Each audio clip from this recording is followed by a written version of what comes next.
Most people spend their lives pointing their finger at everything except themselves. They recite their limitations like facts carved in stone. The traumatic childhood that ruined their relationships. The economic disadvantages that killed their dreams. The personality they were born with. The past they cannot escape.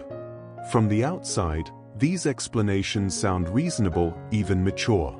They generate sympathy. They remove guilt.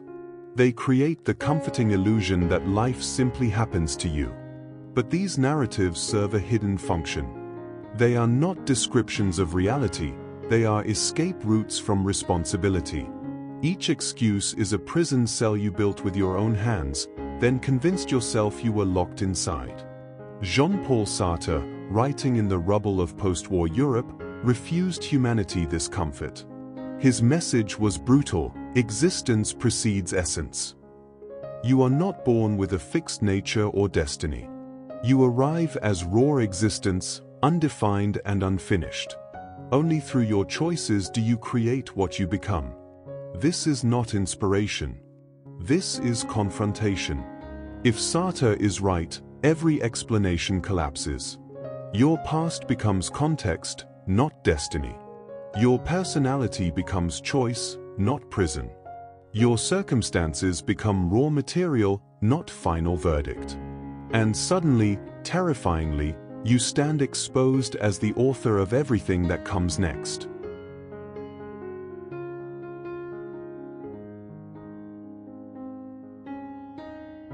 Sartre's claim cuts through centuries of human self-deception with surgical precision. Existence precedes essence. The words sound academic, but their implications are devastating. Consider how a table comes into being. First, someone conceives its purpose: to hold objects, to provide a surface, to serve a function. The essence of tableness exists before the carpenter touches wood. Purpose precedes existence. You are the opposite. You arrive in this world with no predetermined blueprint, no instruction manual stamped into your DNA, no cosmic purpose waiting to be discovered. You simply exist first, raw, undefined, a blank page thrust into consciousness. The personality you claim as your nature, the limitations you describe as inherent, the tendencies you attribute to your wiring, none of these were installed at birth. They are accumulated choices, repeated so many times they've hardened into what feels like destiny. You were not born an introvert. You were born, and then you chose, thousands of times, to retreat rather than engage. You were not born afraid of failure. You were born, and then you chose, repeatedly, to protect yourself from disappointment by lowering your ambitions. You were not born incapable of discipline. You were born, and then you chose, day after day, comfort over commitment until the pattern became your identity. Consider Maria. Raised in poverty with an alcoholic father who disappeared for days, leaving her to parent her younger siblings at age 9. Society had her story written before she could read. The statistics were clear, the trajectory predictable. And for years, Maria played the role perfectly. She cycled through jobs she couldn't keep, relationships she couldn't trust, paychecks she couldn't save. When people asked why, she had an answer that silenced all criticism: look at where I came from. And everyone nodded with sympathy, because her excuse was bulletproof. Her past was real. Her trauma was documented. Her struggle was legitimate. Then Maria met someone at a community center. Another woman, same age, same neighborhood, same alcoholic father, same childhood of chaos. But this woman owned a small business, had healthy relationships, and radiated a quiet confidence Maria had never possessed. The encounter shattered something fundamental. The excuse that had protected Maria for decades revealed itself as a choice she'd been making. Her past had created her circumstances: the lack of education, the absence of stable role models, the early wounds that never properly healed. But she had been choosing her response to those circumstances every single day. She had been writing the continuation of her trauma, casting herself as its permanent victim, and calling that authorship inevitability. The truth was unbearable and liberating in equal measure. Her past didn't change, but her relationship to it exploded. Now the question turns to you. Name one personality trait you've claimed as unchangeable. The one you introduce yourself with, the one you use to explain your patterns, the one you've wrapped around yourself like armor. I'm just not a morning person. I'm naturally anxious. I'm not good with people. I'm not creative. Ask yourself this. Am I this way because I was born this way, or because I have chosen 10,000 times in 10,000 small moments to act this way? Have I discovered my nature, or have I constructed it, brick by brick, choice by choice, then claimed I had no hand in the building? The answer will not comfort you, but it might finally free you.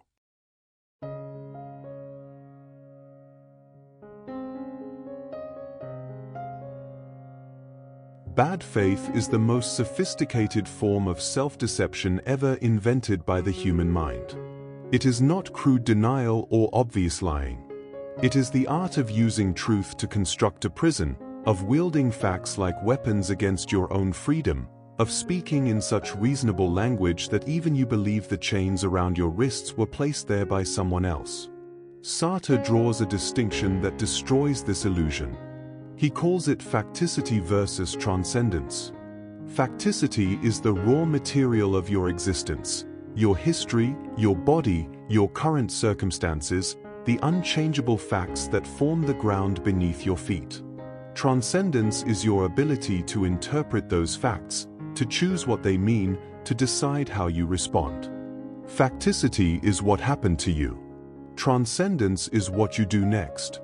The gap between I can't and I won't lives in this distinction, disguised by language so sophisticated it fools everyone, especially yourself. Two people lose their jobs on the same day. Same industry, same economic downturn, same brutal reality. Person A surveys the wreckage and speaks in the language of bad faith. The economy is terrible. No one's hiring. I'm too old to learn new skills. I'll probably be unemployed for months. Every word is factually accurate. The economy is struggling. Hiring has slowed. Age discrimination exists. These are facts. But person A has done something subtle and devastating. They have allowed facticity to murder transcendence. They have taken real circumstances and declared them deterministic, stripping themselves of agency while appearing to simply describe reality. Person B looks at the same wreckage and speaks differently. The economy is terrible. No one's hiring easily. I'm at a disadvantage age-wise. So I need to get creative, learn fast, and hustle harder than younger candidates. Same facts. Different interpretation. Different future. Person B acknowledges facticity but refuses to let it become destiny.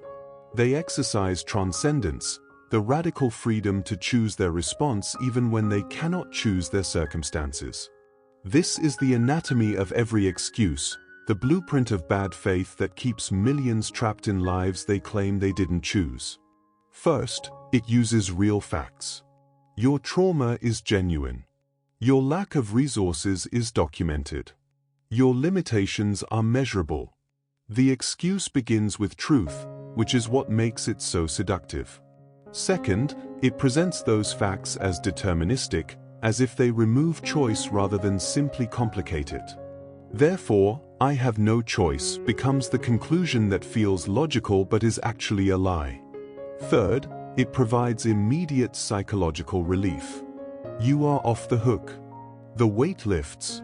Someone else, your parents, your boss, your circumstances, your biology, bears the responsibility. Fourth, it guarantees your current situation continues. The excuse becomes self-fulfilling prophecy, the bars of a cell you've constructed while blaming the architect you can no longer see in the mirror. The figure in the image who spent so long pointing his finger at the world finally stops. He looks at his own hand, really looks at it, and sees something that makes his blood run cold. The pointing finger has been drawing invisible lines in the air, sketching the bars of his own cage over and over, while he convinced himself the prison was built by someone else. The rage in his face begins to crack. Underneath is something more complex: recognition, horror, and perhaps the first glimmer of something that looks like responsibility. The question is no longer who trapped you. The question is whether you're brave enough to stop being your own jailer.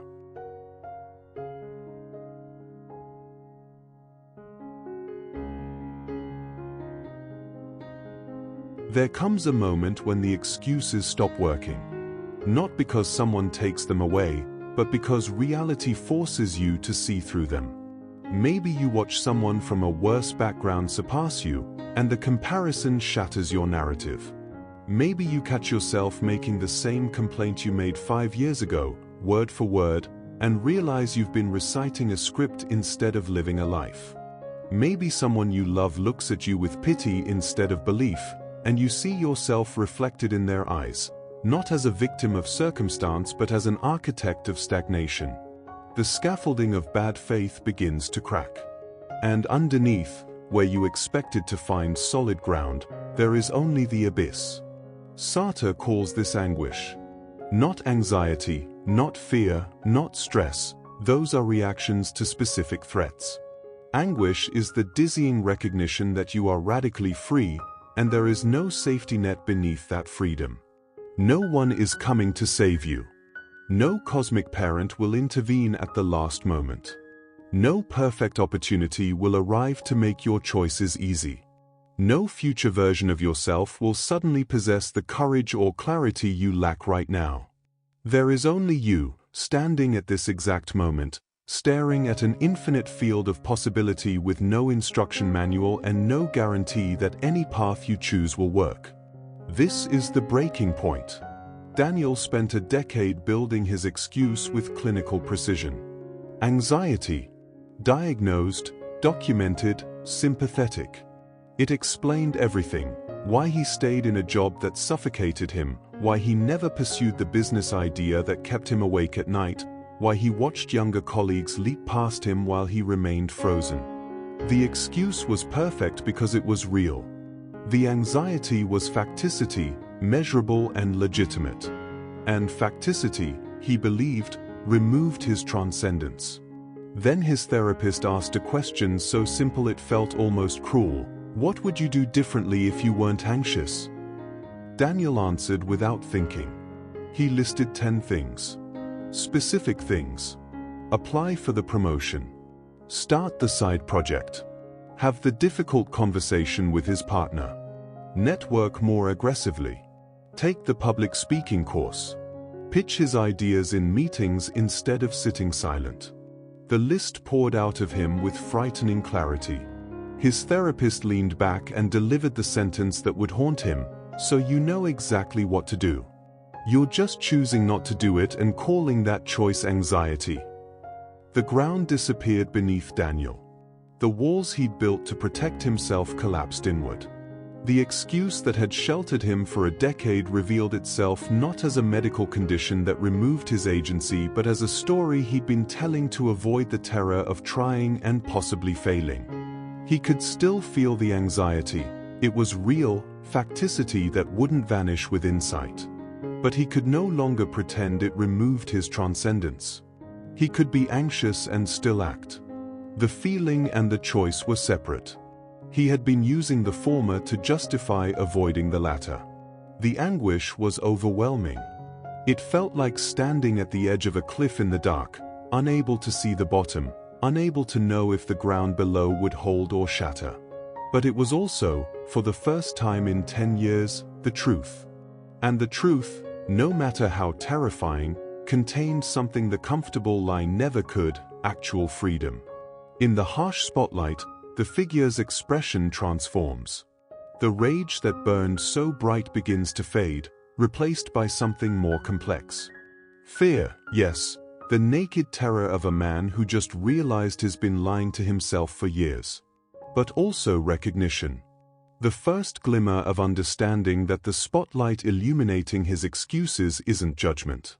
It's the only light that could ever show him the way out.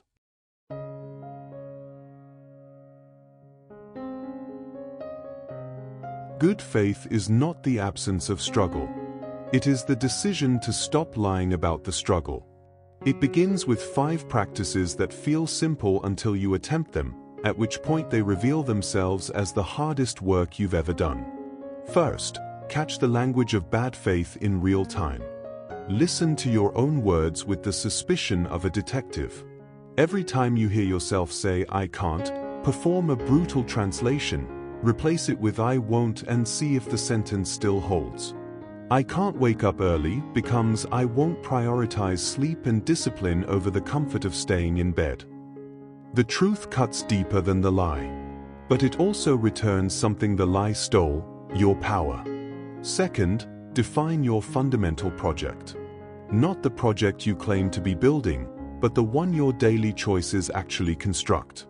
If an archaeologist studied your life, your calendar, your bank statements, your browser history, your repeated behaviors, what would they conclude your purpose was?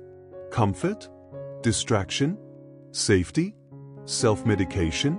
Now ask the harder question: is that what you actually choose, or is that what you've been building while pretending you're working towards something else? Third, own consequences without justification. When something goes wrong, sit in the bare fact of it without rushing to explain why it wasn't your fault. "I didn't get the job. Full stop." Not because the interviewer was biased. Not because the economy is bad. Not because you weren't given enough time to prepare. Just the clean truth: I didn't get the job, and I am the only one who can change the outcome next time. The urge to justify will feel overwhelming. Resist it. The explanation is a shield against responsibility, and responsibility is the only path to change. Fourth, break your identity scripts. You've narrated yourself into a character: "I'm not good with money. I'm socially awkward. I'm not creative." These aren't discoveries about your nature, they're stories you've rehearsed so many times they've calcified into fact. But scripts can be rewritten. Characters can be reimagined. You have that power. You've always had it. You've just been using it to trap yourself instead of free yourself. Fifth, sit in the discomfort of freedom. Anguish doesn't disappear when you embrace good faith, it intensifies. But the quality changes. It transforms from the anguish of helplessness into the anguish of possibility. You are standing at the edge of your life with nowhere to hide and everything to build. The vertigo is real. The terror is appropriate. This is what freedom actually feels like, stripped of the romantic illusions. Sarah spent years as a graphic designer blaming her lack of success on not attending an elite art school.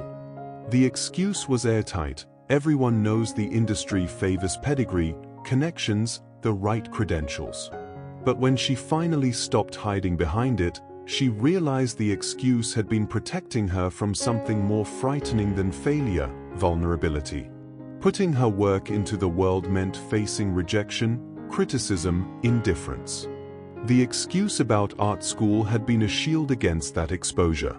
She began posting her work daily. Most of it was ignored. Some was criticized with casual cruelty that made her want to quit. But because she'd stopped using the excuse, she couldn't retreat into it for comfort. She had to improve instead. Slowly, painfully, her work got sharper.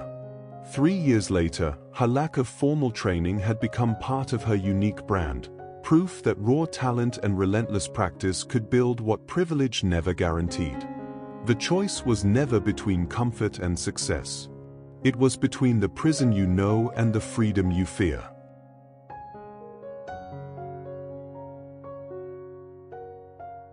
The final paradox arrives like a punch to the chest.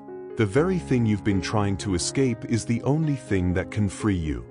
Radical responsibility, the weight you've spent your life distributing to parents, circumstances, biology, bad luck, is not a burden to be shed but the foundation upon which everything meaningful must be built.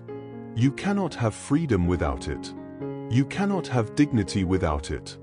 You cannot have a life worth living without accepting that you, and you alone, are the author of what comes next. Under the harsh spotlight, the figure transforms.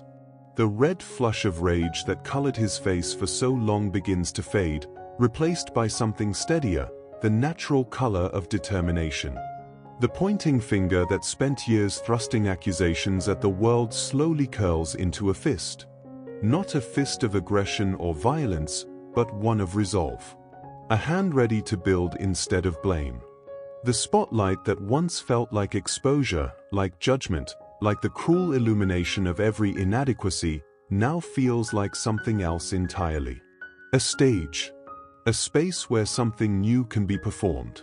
The words "stop those excuses" hovering above him shift meaning.